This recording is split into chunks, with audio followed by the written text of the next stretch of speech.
Hello, my friend of karmic affinity.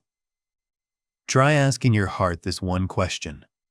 When was the last time you truly felt your mind at rest, completely without a single ripple of anxiety? Perhaps it was a very long time ago. We often live as if we are in a waiting room of life. We tell ourselves, once I finish solving this trouble, I will be at peace. We tirelessly race and wait for a perfect tomorrow that never actually arrives. But my dear friend, peace is not a destination at the end of the road. Peace is the way back. In the wisdom of Buddhism, liberation is learning how to find stillness right in the heart of the storm. Today, join me on a journey of 7 healing lessons to remove the burdens from your mind and rediscover the joy of living. Lesson 1. The present is the only safe shelter. We begin with the first lesson, the most important key to opening the door of freedom. The present is the only safe shelter. Try observing closely. What is anxiety, really? Anxiety is your mind abandoning its current home to travel to a future that does not yet exist, or wading backward into a past that is already dead. You are sitting still in a chair in a safe room, yet your mind is painting terrifying scenarios in imaginary disasters of tomorrow.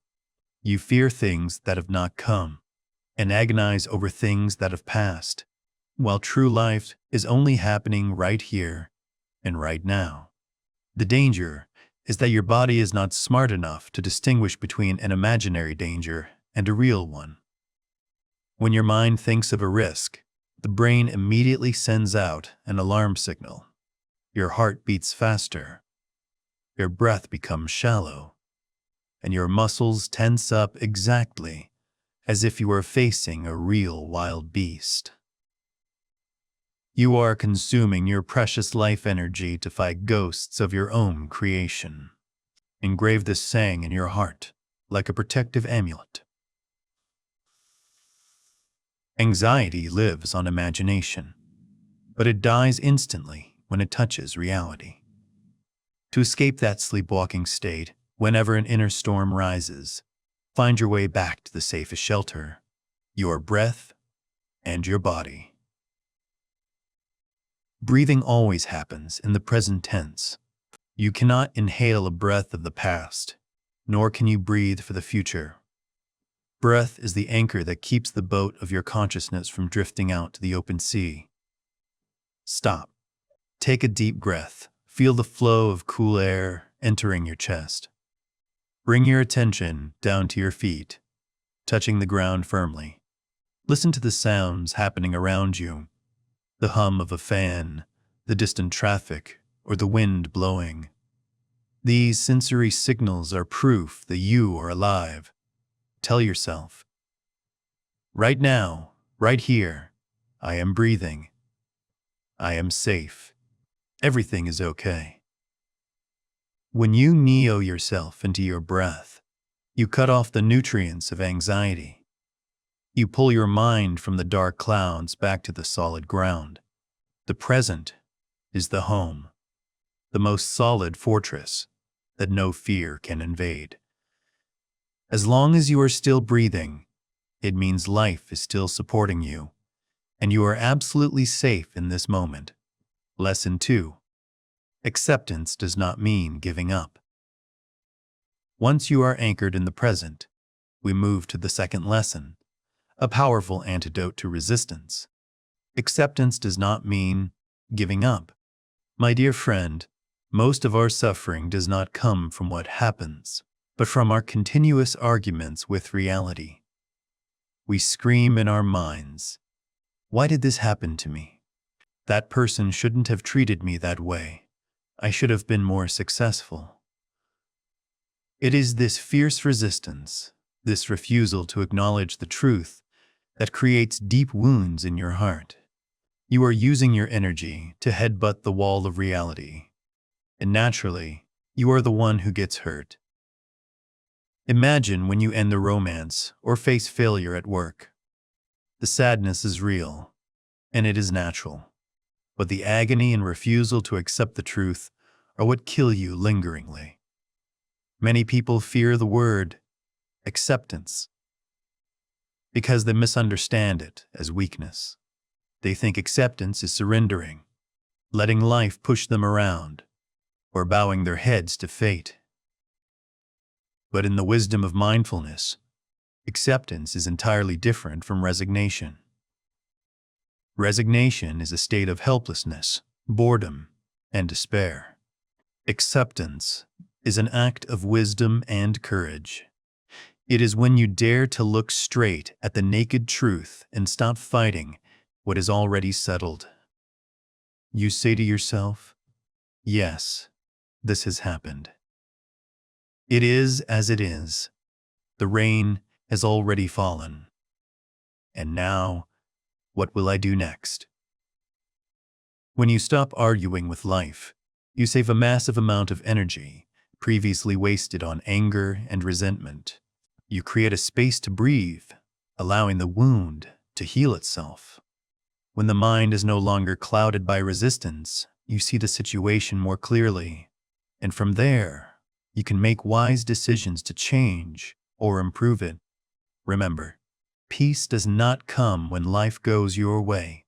It comes when you no longer need life to go your way. When resistance drops, your soul will soften, become more flexible, and become free again. That is the power of yielding, like water flowing over rocks, not needing to strain yet, still overcoming every obstacle. Lesson 3. Not every thought is trustworthy. The third lesson is a vital awakening regarding the nature of consciousness, helping you escape the prison of groundless anxieties. You are not your thoughts, and not every thought that appears in your head is trustworthy. My dear friend, there is an unconscious habit that is the source of much mental suffering. We often believe absolutely in everything our mind tells us. The human mind is like a radio station operating non-stop, constantly broadcasting news of judgment, comparison, and fear. When a negative thought appears, that you are inadequate or everyone is judging you, we immediately believe it to be true. We let these baseless interpretations lead us by the nose, controlling our emotions and behavior, then sink into self-deprecation and panic. To find peace, you must learn to detach yourself from that chaotic flow.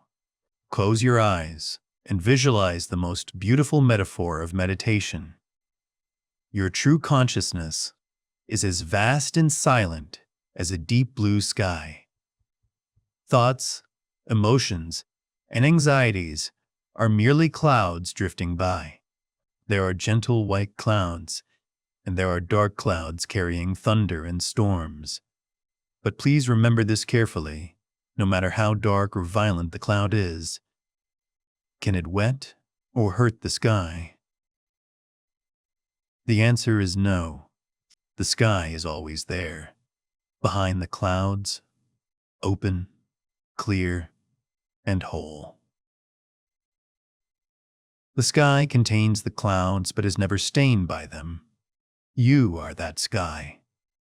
Thoughts are just temporary weather phenomena that visit and then leave. Next time an anxious thought rushes in, instead of panicking and identifying yourself with it by saying, "I am so worried," practice the labeling technique of mindfulness. Step back, take a deep breath, and observe it like a bystander watching traffic pass by. Gently say, "Ah, here is an anxious thought visiting." Look at it as an uninvited guest who will leave according to the law of impermanence.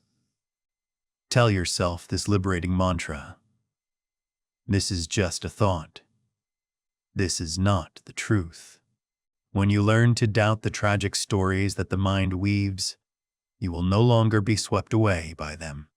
You'll realize that you have the right to choose whether to believe or not believe what is happening in your head. That is mindfulness, the ability to stand apart, smile, and watch the flow of thoughts pass without attachment. When you realize you are the compassionate sky rather than the impermanent cloud, absolute freedom will exist, right in your soul. Lesson 4. I am permanence. Fear does not stay forever. The fourth lesson brings deep and powerful comfort to those sinking in feelings of depression or long-term anxiety. The understanding of impermanence. This law governs all things in the universe. And the good news is that your fear is no exception. My dear friend, when we fall into the depths of suffering, the feeling is often so real, dense, and heavy that the mind tricks us into thinking it will last forever. We believe we will never be happy again, that this dark cloud will cover our lives permanently. But look at nature to see the operation of creation. Is there any storm that rages forever without dissipating? Is there any dark night that stays black forever without yielding to the radiant dawn? The answer is no. Human emotions also strictly follow that law of birth and death. Every panic attack, every heart-wrenching sorrow has its life cycle. It is born. It reaches its peak of intensity, and then it must recede and vanish into the void. No emotion is eternal. To practice this lesson, I invite you to change how you define yourself through language. We often unconsciously nail ourselves to pain by saying, I am a depressed person, or I am an anxious person. That way of speaking turns temporary emotions into your fixed nature. Instead, try saying, I am experiencing a feeling of depression, or I am observing anxiety passing through me. This change in language, though small, creates a massive liberating distance. Imagine you are standing on the shore, watching waves of emotion hit the beach and then recede. You don't need to use force to block the waves, nor do you need to fear being swept away. You just need to stand firm and observe. You know that no matter how high and noisy the current wave is, it will eventually fall, dissolve into foam, and return peace to the sea surface. Look back at your own past. How many times have you been in extreme pain, so desperate that you thought you couldn't survive? But then look, you are still here, still breathing. And those dark days of the past have receded, becoming a part of memory that can no longer harm you. You are much stronger than you think. Right now, if your heart is turbulent, gently place your hand on your heart. Feel life beating persistently under your palm, and whisper this hopeful reminder. This too shall pass. Allow the emotion to go through you like a wind. Do not cling, do not resist. And then the sky of your consciousness will be clear again, as if there had never been a storm.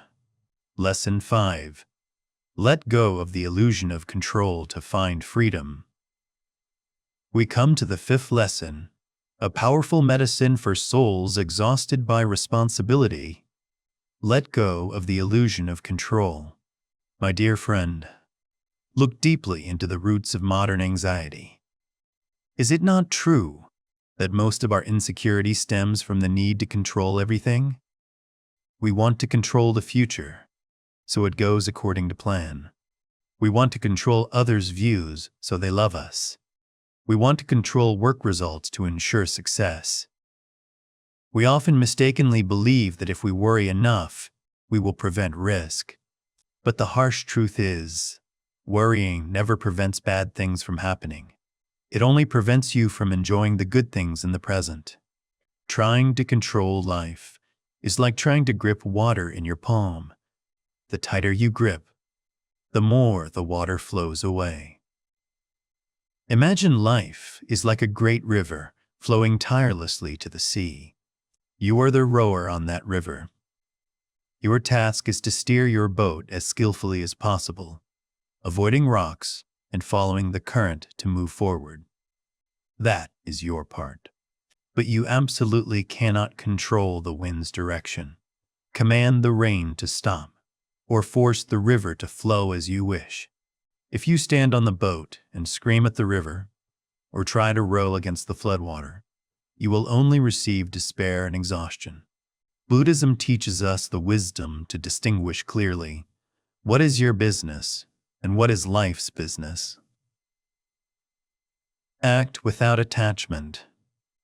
Do your best with all sincerity, enthusiasm, and wisdom in every second. But immediately after acting, let go of the result. Trust the flow. Believe that when you have sown good seeds, the sweet fruit will automatically come at its right time, even if not in the way you originally planned. This letting go is absolutely not weakness, laziness, or irresponsibility. On the contrary, it is the expression of solid inner strength and deep trust. You no longer need to play the God governing the universe. You only need to be a human, living fully and trusting that life will take you where you need to go. When you dare to relax your clenched hands, you will see a 1,000-pound burden fall. Your mind becomes leisurely and flexible to receive all the surprises of life. Engrave this in your heart. When you stop clenching your hands, you finally begin to truly breathe again. Lesson 6. Learn to talk gently to the anxious voice within. Once the pressure of external control is released, we return to soothe another storm just as intense, the cold war within ourselves. The 6th lesson is a warm hug for you. Learn to talk gently to the anxious voice inside yourself. My dear friend, look honestly. Who is the harshest to you whenever you stumble or feel anxious? Is it not you? We tend to hate our own weakness. When we see ourselves anxious, restless, with a fast heartbeat, we turn to self-reproach with heavy words. Why are you so weak? Are you afraid of this small thing? You are so inadequate. We unintentionally turn the mind into a battlefield where we play a cruel jailer to ourselves. But do you know that anxious or critical voice actually does not mean harm? In Buddhist psychology, it is an instinctive defense mechanism. It is like a devoted but panicked guardian, or a frightened child. It tries to ring the alarm, tries to make you afraid to prevent you from being hurt or failing. It screams not because it hates you, but because it is trying to keep you safe in the clumsiest way. Understanding this, instead of yelling at or trying to silence that child, take it into your arms. Become a kind father or mother to your own soul. When fear arrives, don't chase it away. Place your hand on your heart. Take a deep breath to connect with the trembling child inside and whisper, I know you are afraid. It's okay. I'm here with you. We are safe. Whisper. The deepest healing comes not from fighting or removing emotions, but from compassion for your own flaws. When you accept fear, when you talk to it with the tone of love instead of judgment, it will automatically soften and dissolve. You do not need to become a steel warrior who knows no fear. You only need to be a human who knows how to open your arms to embrace even your imperfect parts. Create a safe space right inside you, where every emotion, even the most negative, is allowed to be present, heard, and soothed. When your inner self becomes a safe shelter, you will no longer fear any storm from the outside world. That is how you find peace from the roots. Lesson 7. Joy is not a reward. Joy is a practice. And finally, to close the journey of liberating the mind from anxiety, we come to the 7th lesson, a simple lesson. but one containing great transformative power. Joy is not a reward for perfection. Joy is a daily practice. My dear friend, do we often unconsciously set a harsh condition for our happiness? We tell ourselves we must wait until the debts are paid, the children are successful, the troubles are solved, and the sky is completely clear before allowing ourselves to smile. We live like people holding their breath, waiting for a perfect tomorrow. But life is a series of endless problems. After one wave, another will come. If you keep waiting for perfection to be happy, I fear you will miss your entire life in tension and weary waiting. True happiness and the wisdom of mindfulness does not lie at the end of the road. It lies right by the wayside, hidden in the smallest and quietest things that the busy mind often accidentally misses. It is the morning sunlight through the leaves, the gentle aroma of a warm cup of tea in hand, the innocent smile of a child, or simply the miraculous feeling of breathing this fresh air. Those simple things are always present, but we are often blind to them because our eyes are busy looking at the worries ahead. Start practicing gathering joy every day, like a child, passionately gathering glittering pebbles on the beach. Don't wait for anyone to bring happiness to you. Happiness is a skill, not luck.